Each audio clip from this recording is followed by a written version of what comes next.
नमस्कार, मैं राणा यशवंत आपका स्वागत करता हूँ और मेरे साथ रोज़ की तरह संजय कुमार जी हैं। और ज़ाहिर है कि बिहार ही चर्चा में है और बिहार ही रहेगा।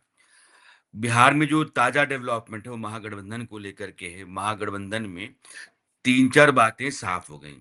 पहली बात ये है कि जो खटपट चल रही थी, अनबन सी थी, सुरफटोल भी कहा जाता था, वो कमोबेश ख़त्म मान लिया गया है। तेजस्वी यादव मुख्यमंत्री का चेहरा है, ये गठबंधन के सभी दलों ने स्वीकार कर लिया है, कांग्रेस ने भी और उसका ऐलान भी हो गया है। तीसरी बात ये है कि मुकेश सहनी जो अंधे मुँह गिरे पड़े थे, अपना मोबाइल बंद करके बैठे हुए थे, उनको मुख्यमंत्री उप मुख्यमंत्री के रूप में गठबंधन की तरफ से आगे कर दिया गया है। यानी कि उनके मन की मुराद भी पूरी कर दी गई है। चौथी बात अब ये है कि पूरा महागठबंधन तेजस्वी यादव की अगुवाई में ही लड़ेगा। अब अलग-अलग दल, अलग-अलग मोर्चों से, अलग-अलग चेहरों के ज़रिए मैदान में चुनाव प्रचार नहीं करेंगे। इन 3-4 बातों का क्या असर होगा चुनाव के दौरान लोगों के बीच में और एनडीए के लिए जो स्थितियाँ बड़ी थोड़ी-सी अनुकूल दिख रही थीं, अब क्या इस तरीके से एका हो जाने के बाद महागठबंधन के भीतर चुनौती बढ़ी है? यह चुनाव क्या वाक़ई पिछले चुनाव की तरह बहुत ही नज़दीकी होगा? क्या यह कह पाना बहुत मुश्किल है कि किस गठबंधन की सरकार बनेगी? क्या नीतीश कुमार की सरकार और केंद्र की सरकारों ने अभी तक बिहार में जिन योजनाओं का ऐलान किया, लोगों के खातों तक जो फ़ायदे पहुँचाए, जिनके बूते वो सरकार में फिर से बने रहने की उम्मीद पाले बैठे हुए हैं, उस उम्मीद के पूरा होने की गुंजाइश महागठबंधन के ताजा तालमेल ने कम की है या खत्म की है। इस पर ही हमारी आज चर्चा है। तो संजय जी, ये जो मेल-जोल हो गया, अशोक गहलोत का जाना, वो कांग्रेस के जादूगर कहे जाते हैं, वो गए और पता नहीं क्या हुआ लेकिन सब कुछ ठीक-ठाक हो गया। तो ये जो ठीक-ठाक हुआ है, किस तरीके से हुआ है और किन शर्तों पर हुआ है? जो मैंने कल देखा, हुँ, कल जो तस्वीर जो दिखी ज्वाइंट प्रेस कॉन्फ्रेंस का, हुँ, तो मैं संयोग से मैं उस हॉल में मौजूद था जहां पर ये मौर्य होटल के ये मैं प्रीमिसेस में जो उस हॉल में प्रेस कॉन्फ्रेंस कर रहे थे। हुँ, तो सबसे पहले मेरी तस्वीर गई उस स्टैंडी पर, जिस हुँ, स्टैंडी पर केवल और केवल तेजस्वी यादव की तस्वीर थी हुँ, और किन्हीं की तस्वीर नहीं थी। भाई ज्वाइंट प्रेस कॉन्फ्रेंस हो रहा है, हुँ, अगर ठीक है रिप्रेजेंटेशन के तौर पर ही भेजा गया है कि अशोक गहलोत जी ही बिहार की चीजों को स्मूथ करेंगे, राहुल गांधी जी की भी तस्वीर होनी चाहिए थी, हुँ, दीपंकर भट्टाचार्य की भी तस्वीर होनी चाहिए थी, जो हुँ, इनके अलायंस के पार्टनर है, 7 दलों का गठबंधन है। वहां पर ये जो मैं समझ पाया उसमें लगा कि तेजस्वी यादव जी अपनी डोमिनेंसी को शो करने के लिए मात्र एक स्टैंडी लगाया गया वहां, हुँ, और कोई स्टैंडी नहीं था, जिस पर बाहर में भी उस होटल के बाहर भी स्टैंडी लगे हुए थे प्रेस वार्ता करके, और एक तस्वीर थी तेजस्वी जी की, और उस मंच पर भी केवल एक स्टैंडी थी। हुँ, तो उससे तो एक सवाल होता है कि क्या सब कुछ हसमुख हो गया। एक तस्वीर और आई जो जिस पर मेरी नजर कल पड़ी, क्योंकि हुँ, तस्वीरें भी तो बहुत कुछ बोलती है। बिल्कुल बोलती हैं। हुँ, तो मैंने देखा कि लालू प्रसाद जी एक बेड पर बैठे हुए हैं, हुँ, उनकी एक तरफ कुर्सी पर बैठी हुई है राबड़ी देवी, एक तरफ कुर्सी पर अशोक गहलोत बैठे हुए हैं, और एक तरफ उनके बगल में तेजस्वी यादव बैठे हुए हैं, जो उस कमरे की तस्वीर थी, हुँ, जो एक दिन पहले अशोक गहलोत गए थे, और शायद अल्लाह बरू को बाहर के कमरे में बिठा दिया गया था। अच्छा। तो अल्लाह बरू से इतनी नाराजगी थी कांग्रेस को, कि अल्लाह बरू से इतनी नाराजगी लालू प्रसाद जी क्यों थी, हुँ, ये बात मुझे समझ में नहीं आई कि आखिर अल्लाह बरू को इतना किनारे करके बात क्यों की गई। हुँ, और खबर आई कि अल्लाह बरू जी को यूथ कांग्रेस के जो प्रदेश अध्यक्ष, सॉरी नेशनल प्रेसिडेंट के पद से भी हटा दिया गया, उनकी जगह पर मनीष शर्मा जी को, केसी वेणुगोपाल जी का एक पत्र कल वायरल हो रहा था जिसमें कहा कि इनको हटा दिया गया और उनको बिठा दिया गया। तो एक तो ये लगा कि महागठबंधन में ज्वाइंट प्रेस कॉन्फ्रेंस हो रहा है, हुँ, तो वो भी उपस्थित थे, लेकिन उनके बड़े लीडर और कम से कम अलायंस के दो बड़े पार्टनर राहुल गांधी और तेजस्वी जी की भी तस्वीरें होनी चाहिए थी। तस्वीर केवल तेजस्वी जी की थी। हुँ, दूसरी चीज, 13 सीटों पर फ्रेंडली फाइट। फ्रेंडली फाइट क्या होता है? फाइट तो मैं जानता हूं, फ्रेंडली फाइट क्या होता है भाई? हुँ, तो 13 में 2 पर तो मामला सुलझ गया।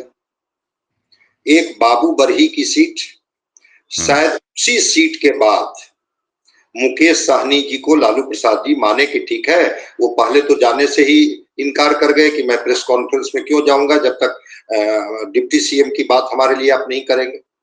हुँ, और हुँ, दूसरी बात, लालू प्रसाद जी ने कहा कि तो बाबू बरही की सीट आप छोड़िए। तो हुँ, वीआईपी ने बाबू बरही की सीट छोड़ी और उसके हुँ, एवज में कहा गया कि ठीक है, इनका जाकर के डिप्टी सीएम के तौर पर अनाउंसमेंट कर। हुँ, और दूसरा एक वारसलीगंज की सीट, जहां नवादा वाली। हाँ विड्रॉ की, मंटन सिंह उनके उम्मीदवार थे, उनको हुँ, कहा गया कि आप हट जाइए। और वहां पर अनीता देवी जो अशोक महतो, अब अशोक महतो बिहार में कौन है सबको पता है, हुँ, उनकी पत्नी को, अभी तो तेजस्वी जी ने जब शुरुआत की थी जहानाबाद से फिर एक यात्रा की, तो भूरा बाल साफ करो का नारा उन्होंने फिर दिया था हुँ, जहानाबाद। और हुँ, ये गूंजा था, उन्हीं की पत्नी है जो मुंगेर से भी चुनाव लड़ी थी। हुँ, अभी भी 11 सीटों का पेच फंसा हुआ है। हुँ, और मैं एक एग्जाम्पल से इसको कोरिलेट करना चाहूंगा, आप चीजों को बेहतर तरीके से एनालाइज करते हैं। ये महाविकास अघाड़ी महाराष्ट्र में भी 21 फ्रेंडली फाइट की थी हुँ, और 21 में 17 सीटें महाविकास अघाड़ी हारी थी हार गई। महाराष्ट्र। हुँ, हुँ, तो सर, अगर फ्रेंडली फाइट में जीत की संभावना न है, फिर भी अभी 11, कल तो विड्रॉवल का लास्ट डेट था, खत्म हो गया। हुँ, हुँ, हुँ, तो अगर खत्म हो गया तो मतलब कि 11 सीट पर तो फ्रेंडली फाइट होगा। हुँ, और जब फ्रेंडली फाइट होगा तो फिर स्थिति क्या होगी आप समझ सकते हैं। हुँ, तो ठीक है, दीपंकर भट्टाचार्य उसको पैचअप करने की कल कोशिश कर रहे थे, अरे थोड़ी बहुत चीजें होते ही रहती है, हम उसको सलटा लेंगे।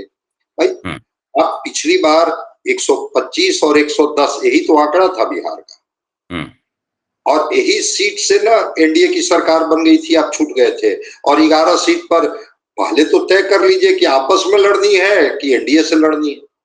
हुँ। ये संजय जी, सवाल। अब 2 बातें हैं। आप संजय जी जो कुछ कह रहे हैं, मैं आप उस पर आना चाहता था, लेकिन आंकड़ा उन्होंने रखा है।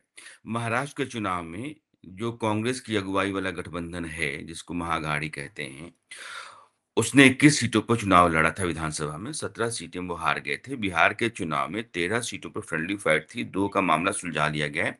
11 सीटों पर फ्रेंडली फाइट का मतलब ये है कि गठबंधन के ही 2 दलों के उम्मीदवार मैदान में हैं। होना चाहिए था 1 नुमाइंदा। अब ये फ्रेंडली फाइट का जो पुराना इतिहास रिकॉर्ड है, वो कहता है कि इसमें आपको नुकसान होता है, इसके बावजूद 11 सीटों पर आप लड़ रहे हैं, यह मान करके कि इन 11 सीटों का कोई भरोसा नहीं है। यानी कि 243 में से 11 सीटें आप नहीं मान करके भी चल रहे हैं, नहीं मानकर भी, मैं ये जोड़ रहा हूँ, भी चल रहे हैं। लेकिन कृष्ण अल्लावरू, जिनको आपने प्रभारी बनाया है, राहुल गांधी के बहुत ही नज़दीकी विश्वास पात्र माने जाते रहे हैं, यूथ कांग्रेस के नेता रहे, अध्यक्ष हैं, हटा दिया गया।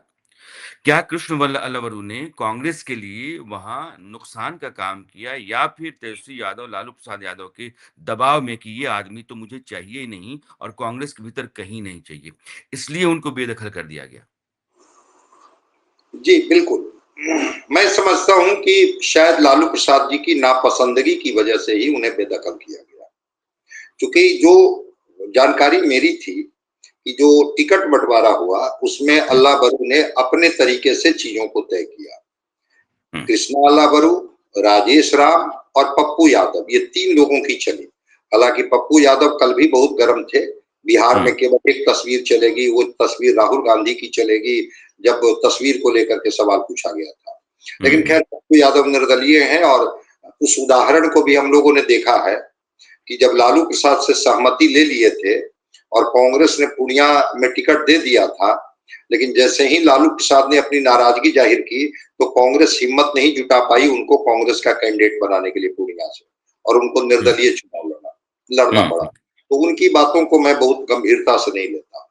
लेकिन हाँ, अल्लाह बरू जी को यूथ प्रेसिडेंट से हटाना, ये कहीं ना कहीं से लालू प्रसाद जी की नाराजगी का परिणाम। अब संजय जी, ये सवाल बनता है कि राहुल गांधी जो अकड़ के चल रहे थे, उन्होंने बिहार में कुछ नया समीकरण साधने और जमीन पर कांग्रेस को मजबूत करने का मंसूबा बांधा हुआ था। बार-बार बिहार का दौरा कर गए इस साल। मुझे लगता है 5-6 दफ़ा तो उन्होंने दौरा किया था और कभी भी उन्होंने अपने गठबंधन के किसी दल को अपने साथ वहाँ जोड़ा नहीं था।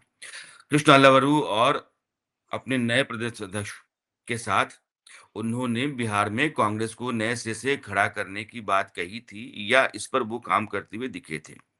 जैसे ही लालू प्रसाद यादव का गुस्सा दिखा, वो घुटनों के बल आ गए। इसका मतलब ये है कि कांग्रेस को अपनी औकात, अपनी हैसियत, अपनी क्षमता बिहार में पता है और उसको लग गया कि अगर लालू प्रसाद यादव ने उँगली छुड़ा ली, तो फिर हम कहीं के नहीं रहेंगे। तो वो जो पहले की तैयारी थी, उसको आप एक गीदड़ भभकी मानेंगे। बिल्कुल सर, मैं कई कांग्रेस प्रभारियों की चर्चा करूंगा, हुँ, जिसमें एक को तो आप भी जानते हैं, भक्त चरण दास। हुँ, अब लालू प्रसाद जी ने जो शब्द इस्तेमाल किया था, सबको पता है, कांग्रेस को भी पता है।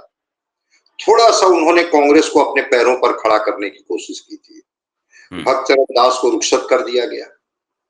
कुछ और प्रभारी लोग आए, जिन्होंने कहा कि नहीं, हम जीते हारे लेकिन हम अपनी जमीन मजबूत करेंगे।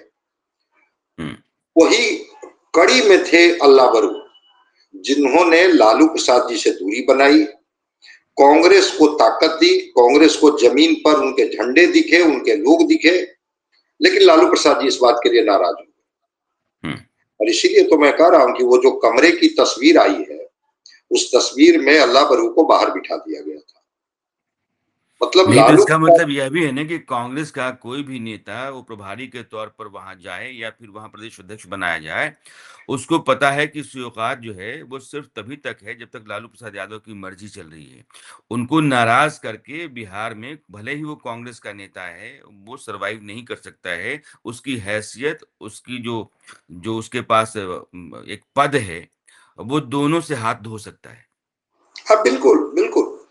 मैं तो बता रहा हूं कि आरजेडी ने कोई कॉम्प्रोमाइज नहीं किया। हम्म, पिछली बार भी 144 पर आरजेडी लड़ी थी, इस बार भी आरजेडी 143 पर लड़ रही है, एक सीट।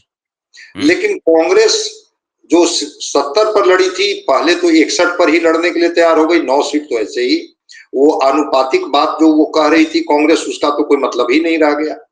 हम्म, और बाकी जो 5-6 सीटें हैं, हम्म, वहां पर कांग्रेस और आरजेडी का मुकाबला है। वहां पर भी कांग्रेस को बैकफुट पर आनी पड़ेगी।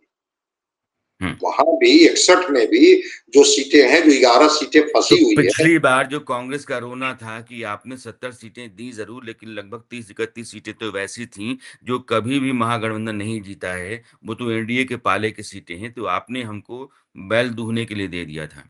तो कुल मिला के 31 माइनस करके 29 सीटों पर ही बात कीजिए, तो 19 सीटें हमने जीती हैं। इस बार जो 61 सीटें हैं, उनमें क्या वैसी स्थिति है या फिर कांग्रेस के अनुकूल है? नहीं, इस बार 27 सीटें ऐसी हैं जिसमें महागठबंधन नहीं जीती है। 27। अच्छा। और 37 सीटों को लेकर के कांग्रेस बता दी थी हुँ, कि भाई वो सीट तो हमको नहीं ही दीजिएगा, जो सीट पर कमजोर सीटें हैं, जहां हम नहीं जीत सकते हैं। तो इस बार भी 27 सीटें इनके पाले में वैसी हैं। और अभी तो और खेल देखिए ना क्या होता है। जो हुँ। कल ये प्रेस जो कॉन्फ्रेंस चल रहा था, उसमें जो अशोक गहलोत जी का बॉडी लैंग्वेज था, कभी कभी जेस्चर भी देखा जाता है ना। बिल्कुल, बिल्कुल, बिल्कुल। हाँ, पत्रकार का काम यही है। उसकी जी, नज़र तो तो बाकियों से अलग होती ही है। हाँ, तो मैं देख रहा था कि तेजस्वी यादव को वो खुश करने में लगे हुए थे। हुँ, इन्हीं का भविष्य है, इनका लंबा कालखंड होगा, ये यही बिहार को बेहतर बना करके दिखाएंगे। अलायंस में इस तरह की चीजें नहीं होती है। ठीक है, अलायंस के सीएम फेस भी ये होंगे, वहां तक तो मैं समझता हूँ कि ठीक है, वो चीजें होनी चाहिए कि अगर हुँ, सबसे बड़ी पार्टी है, लालू प्रसाद जी के वो वही पसंद है, राजद के सर्वमान्य नेता तेजस्वी जी ही हैं, तो ठीक है, अलायंस के लोगों ने ये किया। लेकिन जो मैंने देखा अशोक गहलोत जी को जिस तरह से उनको एड्रेस करते हुए, हुँ, लगा कि कांग्रेस बिल्कुल एकदम बो डाउन की मुद्रा में है। हुँ। और उस स्थिति में मुझे लगा कि अब चीजें, अब लड़ाई जो है वो तेजस्वी वर्सेज नीतीश कुमार हो जाएगी। हाँ, ये और यहाँ आते हैं हम चूँकि अब महागठबंधन में एक चेहरा है तेजस्वी यादव का। एनडीए ने कहा है कि हम चुनाव नीतीश कुमार की अगुवाई में ही लड़ रहे हैं। अब मैंने कल से देखा है कि एक नया नैरेटिव खड़ा किया जा रहा है कि भैया चुनाव के बाद एनडीए में चेहरा कौन? हमारे यहाँ तो चुनाव से पहले, चुनाव के बाद दोनों स्थितियों में चेहरा तय हो गया है। इसका कोई फ़र्क ज़मीन पर, या इस लड़ाई तेजस्वी वर्सेस नीतीश की लड़ाई का कोई असर? नहीं, मैं ठीक है, वो एक नैरेटिव बनाने की कोशिश की जा रही है। हुँ, लेकिन जब जेडीयू ने पोस्टर लगाया बिहार में कि 25 से 30 और फिर से नीतीश, हुँ, तो क्या लगता है कि बीजेपी के किसी बड़े नेता ने साहस किया कि नहीं, अभी मुख्यमंत्री का चेहरा घोषित नहीं? अगर नीतीश कुमार जितनी मजबूत सीटों को लेकर के वो चुनाव में गए, हुँ, 50 सीट, 55 सीट, 60 सीट अगर ले आते हैं, तो क्या बीजेपी ये हिम्मत दिखा पाएगी कि नीतीश कुमार को किनारे कर देगी? हुँ, और नीतीश कुमार, चाहे उनके स्वास्थ्य को लेकर के जितना सवाल उठाया जाए, नीतीश कुमार ही तय करेंगे कि बिहार में कौन चेहरा होगा।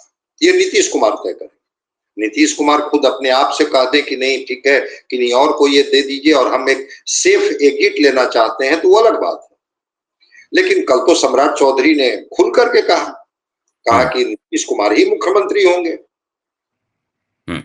इसमें कहाँ कोई इफ बट है, तो सम्राट कहीं चौधरी ऐसा तो ने। नहीं है कि अमित शाह ने जो कहा था उसके बाद से जेडीयू के भीतर जो खदबदाहट खलबली दिख रही थी, तो बीजेपी ने उसको पैच अप करने की कोशिश की है। अमित शाह के बयान के बाद से, क्योंकि उनको काट करके एक नया बयान देना सम्राट चौधरी के लिए संभव नहीं है। तो सम्राट चौधरी को भी ऊपर से कोई इशारा मिला होगा कि भैया इसको आप लोग थोड़ा-सा ठीक कीजिए और नीतीश कुमार का ही नाम आगे कीजिए कि चुनाव के बाद मुख्यमंत्री वही होंगे। नहीं, बिल्कुल, बिल्कुल। ऐसे मैं तो नहीं समझता हूँ कि ये साहस सम्राट चौधरी करेंगे कि बिना शीर्ष नेतृत्व की अनुमति के, चूँकि नीतीश ऐसा कुमार बयान का, था। हाँ, नीतीश कुमार का एक फेस एक्सेप्टेंस तो है बिहार में।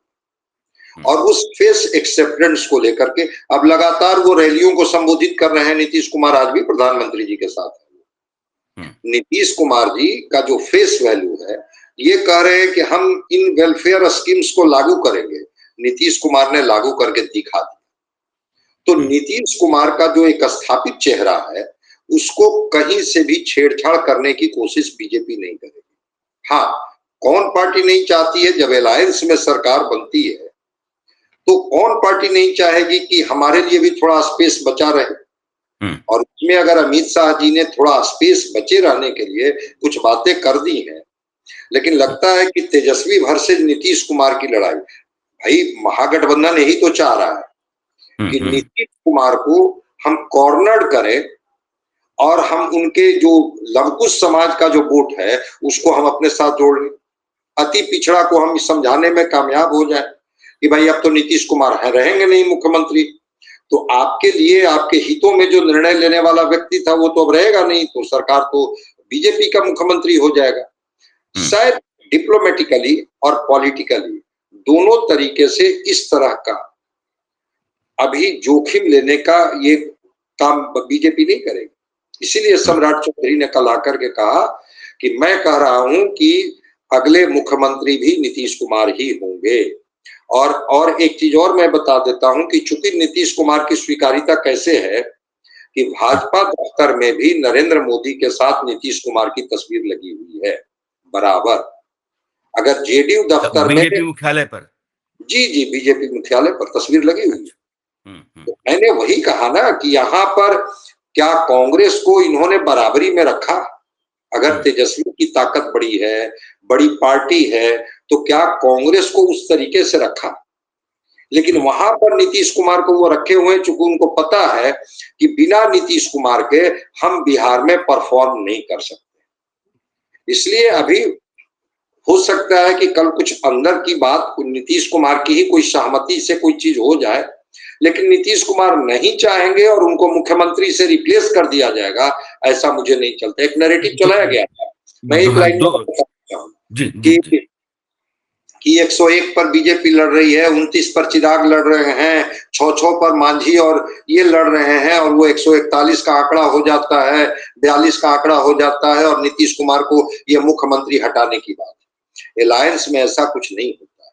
इसलिए नीतीश कुमार को किसी भी तरह से हैमर करने की कोशिश बीजेपी अपने तरफ से नहीं करेगी। नहीं संजय जी, ये लोगों को समझना चाहिए कि बिहार के जो सियासी समीकरण हैं, वो दूसरे राज्यों से नितांत अलग हैं। बिहार में 141-42 सीटों पर जेडीयू को छोड़ करके एनडीए के बाकी दल लड़ रहे हैं। 142 में से 122 वो नहीं ला सकते, ये सबको पता है। नीतीश कुमार के बगैर बीजेपी के साथ कोई और दल बिहार में नहीं आएगा। ये जो साथी दल 2 हैं, चिराग पासवान, जीतन राम मांझी की तरह के, यह भले ही बने रहें, लेकिन किसी और दल से आप उम्मीद नहीं कर सकते हैं। ना आरजेडी से कर सकते हैं, ना कांग्रेस से कर सकते हैं, ना एमआईएम से कर सकते हैं, ना किसी और दूसरे दल से कर सकते हैं। यानी कि नीतीश कुमार के साथ चलने की मजबूरी कहिए या बाध्यता, वो बीजेपी के साथ है और नीतीश कुमार को उन्होंने बराबर की जगह इसीलिए दे रखी है। बाकी राज्यों से बिहार बीजेपी के लिए अलहदा है। वो 25 साल से 20 साल से लगातार सत्ता में है, लेकिन मुख्यमंत्री उनका नहीं है और नीतीश कुमार को बार-बार उनको स्वीकार करना पड़ता है। इस बार भी नीतीश कुमार के बगैर सरकार नहीं बन सकती, अगर एनडीए की सरकार बनती है तो। इसमें कोई दो राय नहीं है। और जो संजय जी कह रहे हैं, उसमें भी कोई दो राय नहीं कि नीतीश कुमार ने अगर यह विकल्प अपनाया कि वो मुख्यमंत्री नहीं रहना चाहते हैं, तो अगला जो भी चेहरा होगा नीतीश कुमार की मर्ज़ी के साथ ही होगा। उनकी मंज़ूरी के बगैर कोई दूसरा चेहरा बिहार की कमान नहीं सँभाल सकता है, यह एक बड़ा सच है। अब हम जहाँ अभी चर्चा कर रहे हैं कि महागठबंधन, वहाँ तस्वीर आपको दूसरी दिखाई पड़ेगी। वहाँ आरजेडी अपने आगे किसी भी दल को उभरने नहीं दे रही, उठने नहीं दे रही है। मैं ही हूँ, मेरी शर्तों के मुताबिक और मेरे अनुसार अगर आप अपनी सीटों की संख्या मान सकते हैं, स्वीकार कर सकते हैं, गठबंधन में रहने की जो मेरी शर्तें हैं, उसके साथ आप चल सकते हैं, तो ठीक है। और उसमें उनका जो सबसे मजबूत सहयोगी दल है, वो है सीपीआई-एमएल दीपांकर भट्टाचार्य, जो उनके साथ जुड़े हुए हैं, उनको कोई नुकसान भी नहीं है उससे और लगातार वो चीज़ों को ठीक करने की कोशिश करते रहे महागठबंधन के भीतर।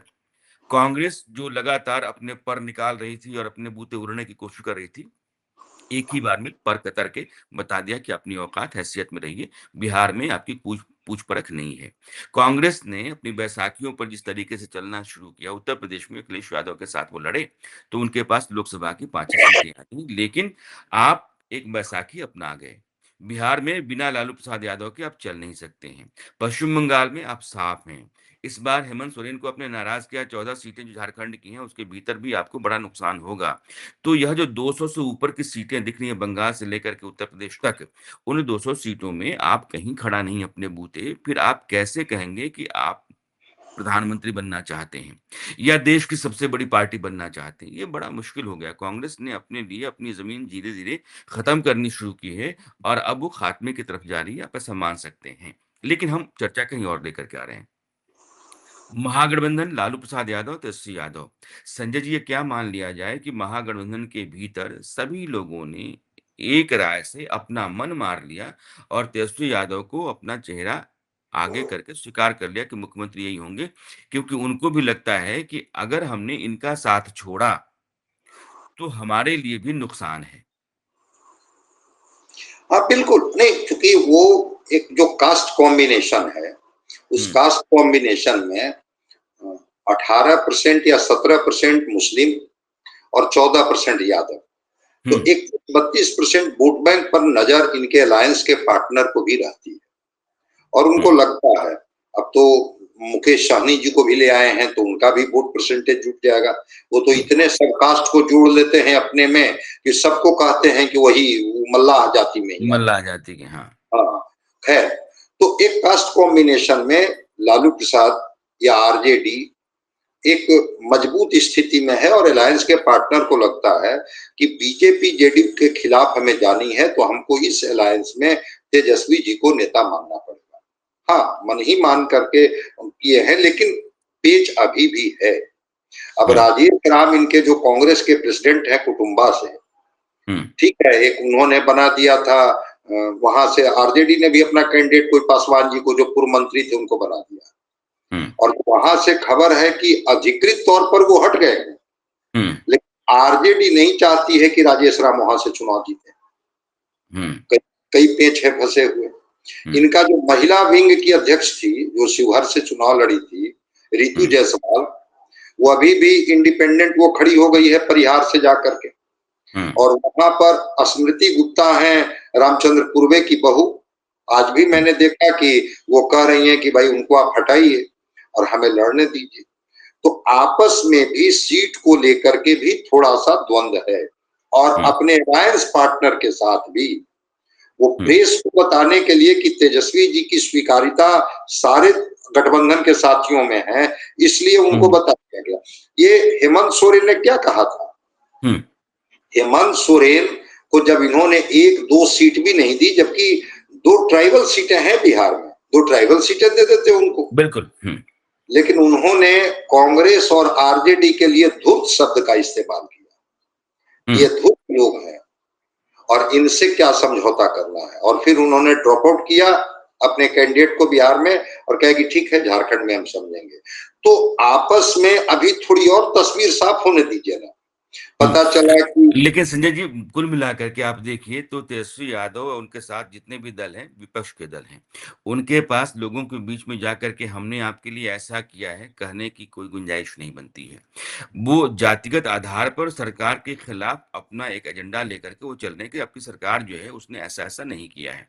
नीतीश कुमार जो है वो शारीरिक रूप से और मानसिक रूप से अब वैसा नहीं रह गए हैं कि मुख्यमंत्री का ओहदा संभाल पाएँ, वगैरह-वगैरह बहुत सारी बातें हैं।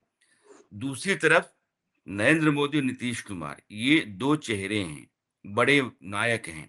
सरकार ने बहुत कुछ लोगों के लिए कर दिया है, अकाउंट तक में पैसे भेज दिए हैं, हर महिला के अकाउंट में पैसा चला गया है, उसके अलावा बहुत सारी योजनाओं का फ़ायदा हुआ है।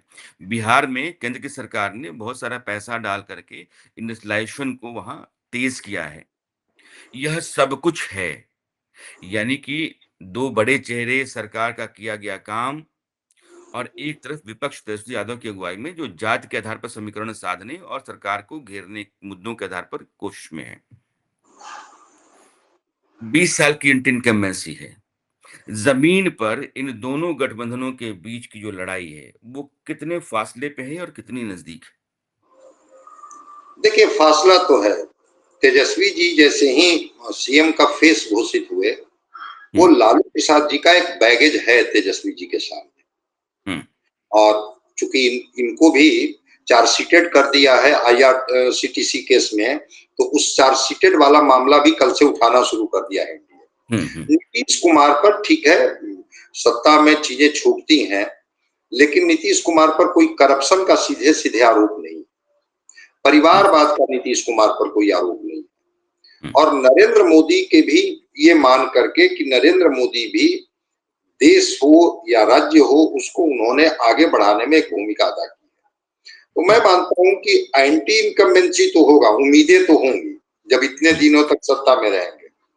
लेकिन मैं तो ग्राउंड को भी स्मेल करके आया हूं। हुँ, मैंने नहीं देखा कि नीतीश कुमार के खिलाफ बहुत गुस्सा है। जितना गुस्सा 20 के चुनाव में था नीतीश कुमार के खिलाफ, उतना गुस्सा 25 के चुनाव में नहीं है नीतीश कुमार के खिलाफ।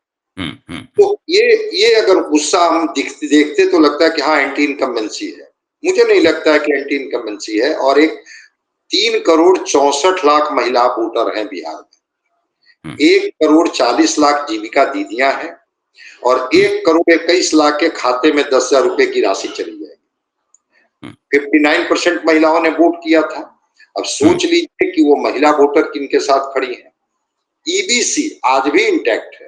उस ईबीसी के मन मस्तिष्क पर, चूंकि जिस तरह से उनको रिजर्वेशन का लाभ दिया गया, नीतीश कुमार हैं। लौकुश समाज आज भी नीतीश कुमार से अलग होने के लिए तैयार नहीं।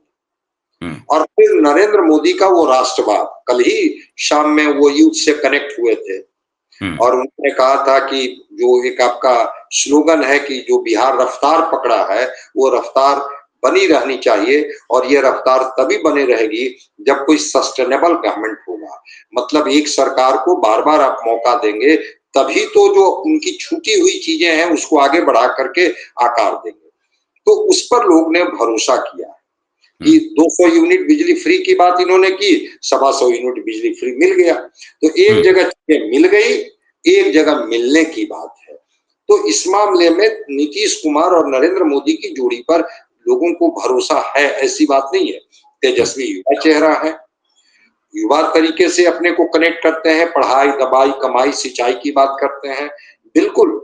और इसी को डिस्कोर्स में लाने की कोशिश तेजस्वी जी कर रहे हैं। हुँ, लेकिन 15 दिन से इसलिए वो नहीं निकल रहे थे कि उनका मुख्यमंत्री का चेहरा के रूप में अलायंस के पार्टनर घोषित नहीं कर रहे थे। कल तो मैं प्रेस कॉन्फ्रेंस में भी देख रहा था कि कहीं कोई वोट चोरी की बात तो नहीं होगी वहां। हुँ, हुँ। एक शब्द वोट चोरी की नहीं हुई। अल्लाह भरू भी थे और अशोक गहलोत भी थे। तो ये लालू राहुल गांधी ने जो पूरा एक वितंडा खड़ा किया, वितंडा इसलिए कह रहा हूँ कि अब चूँकि वो टाटा फिश लग रहा है इसलिए मैं कह रहा हूँ। इतना शोर-शराबा था, हो हल्ला हंगामा था, दिल्ली तक में वो प्रेज़ेंटेशन था। और आप ज़मीन पर कुछ नहीं है। तो इससे क्रेडिबिलिटी भी आपकी जाती है कि आप जिस बिल्कुल। मुद्दे को सबसे बड़ा मुद्दा बनाते हैं, लोकतंत्र का अपहरण हो रहा है, संविधान की धज्जियाँ उड़ाई जा रही हैं, चुनाव आयोग सरकार के इशारे पर काम कर रहा है, उसका पिट्ठू बन गया है। ये सारी बातें अचानक से हवा-हवाई हो जाती हैं, तो फिर आपने क्या सोच कर के, क्या सबूत देख कर के, किन लोगों की सलाह पर इतना बड़ा आरोप लगाया कि अब आप उस पर चुप्पी साध बैठे हैं? लोग भी तो इसको देख रहे होंगे, इसका भी तो असर होता होगा। हाँ, बिल्कुल, बिल्कुल, बिल्कुल। कहीं कोई पब्लिक में इस बात को लेकर के कोई चर्चा नहीं है कि किसकी वोट चोरी हो गई। और जब हुँ, सुप्रीम कोर्ट सुपरवाइज कर रहा था, आधार को मान्यता दे दी गई थी आइडेंटिटी प्रूफ के रूप में, और इलेक्शन कमीशन ने कहा कि अगर लगता है कि आप योग्य मतदाता हैं और आपको वंचित कर दिया गया है, तो आप फॉर्म 6 भरिए और चुनाव के 10 दिन पहले भी आपको मतदाता सूची में नाम दर्ज कर दिया जाए। भाई हुँ, कोई अप्लाई करे तब ना। वो ड्राफ्ट तब लिस्ट को लोगों ने देखा, फाइनल लिस्ट को देखा, तो फिर कोई ऐसी बात, अब किसी ने राहुल गांधी जी को समझा दिया होगा कि वोट हुँ, चोरी का नैरेटिव बिहार में चलेगा, कांग्रेस को संजीवनी मिल जाएगी, पूरा माहौल। बल्कि लोग तो यहाँ कहते हैं कि जो तेजस्वी जी जो रोजगार की बात करके युवाओं को कनेक्ट कर रहे थे, वो राहुल हुँ, गांधी की यात्रा ने उसको कमजोर कर दिया। तो हुँ, राहुल गांधी जी या उनकी टीम एसेस करेगी। लेकिन कल मैं था वहां और शायद कांग्रेस के लोग, छोड़ दीजिए अलायंस के लोग, हुँ, हुँ, कांग्रेस लोग भी इस बात को बोलते हैं हुँ, कि भाई राहुल गांधी जी ने कैसे वोट चोरी को रोका, कैसे लोगों को अधिकार से वंचित नहीं होने दिया। तो लगता कि नहीं भाई, उस मुद्दे को भी इन लोगों ने थोड़ा सा लाभ उठाया, कोई उसकी चर्चा नहीं। तेजस्वी जी की बात हुई, तेजस्वी जी मुख्यमंत्री होंगे, मुकेश सहनी डिप्टी सीएम होंगे, और भी कुछ डिप्टी सीएम बनाए जाएंगे, ये कह करके। और इसीलिए तो जेडीयू ने तंज कसा कि हुँ, भाई अब 22 समीकरण मत कहिए, मुस्लिम यादव समीकरण मत कहिए, अब कहिए हुँ, मुकेश सहनी और यादव समीकरण। और इसीलिए उन्होंने कहा कि मुकेश सहनी को मिला लड्डू और मुस्लिम को मिला कद्दू। और इसको लेकर के भी काफी चर्चाएं चली कि भाई 18% वाले मुस्लिम समाज को क्या मिला। ये हुँ, ये ये हुँ, एक डिबेटेबल इशू है। हुँ, तो हुँ। है, चलिए सर फिर हम ये लोग बात ये करेंगे। एक बड़ा है चूँकि आपको कहीं निकलना है इसलिए हमारी बातचीत यहीं हम रोक लेते हैं। मुसलमान समाज जो 17% से ऊपर या 18% के आस-पास है, बिहार में वो हाशिए पर रहता है क्योंकि अब मान लिया जाता है कि वो गारंटेड तौर पर बीजेपी के खिलाफ जो भी मजबूत पार्टी होगी, उसके साथ जाके खड़ा हो जाएगा। तो टेकन फॉर ग्रांटेड है और उसको इसीलिए उसके अधिकार और उसका हिस्सा सियासत के भीतर मिल नहीं पाता है। ये बात बार-बार वो वैसे उठाते हैं, उसी खातिर वो लड़ते हैं और अब उनका आधार या जनाधार मजबूत होता जा रहा है, कारण भी यही है। तो संजय जी और मुझे आप दीजिए विदा, हम लोग फिर मिलते हैं एक नए चर्चा में और नए सवाल के साथ। नमस्कार।